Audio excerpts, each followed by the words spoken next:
All right, so now that you've posted or scrolled through a bunch of useful data in the 9th collab research, we're going to go to the 10th collab, which is called Crowdfund.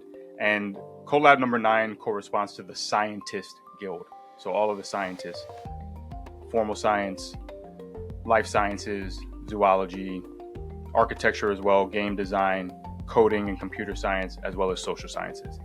Collab number 10 corresponds to the engineer, and the purpose of it is crowdfunding. This is our focus group. This is our pre-crowdfund testing ground.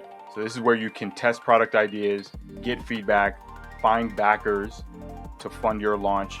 This is where you come to either share a launch that you've already started, especially a crowdfunding campaign, or from a site like Product Hunt or maybe Indie Hackers, but also, Kickstarter, Republic, Indiegogo, Wefunder.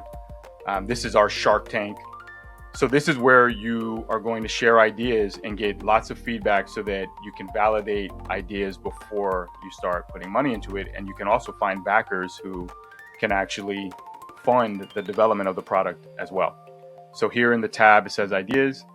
This is where you can put a post sharing what your new product release is or what your new product idea is. And then just ask people to vote with their comments and with their like button. Okay. And this is how you can get feedback. Going back and forth, this is the iteration process that can take you ultimately to having a pretty good idea of whether or not your product is the right fit for the market and what changes you would need to make in order to make it ready for release. The corresponding level of enlightened entrepreneurship for collab number 10 is level 10, which is called Passport. Passport is all about global citizenship. Okay.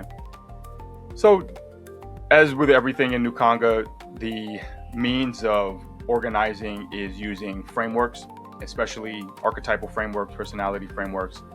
Global citizenship is approached by organizing all of the different parts of a nation by guild.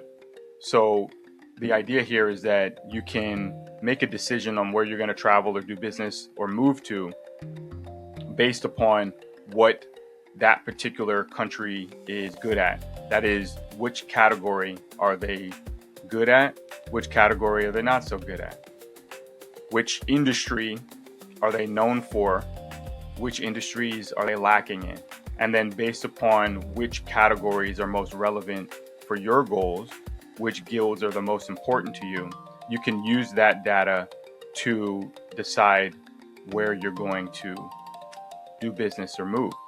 There's also some data here just ranking nations by some economics metrics like ease of doing business, human development index, global innovation index, things like this. And then also some links to sites that rank nations and cities based upon what expats, travelers, and global citizens have said. So this is where you can get all of that data to make your decision on where you're going to go next and what nations you prefer. So that's collab number 10, crowdfund. Let's move on to number 11.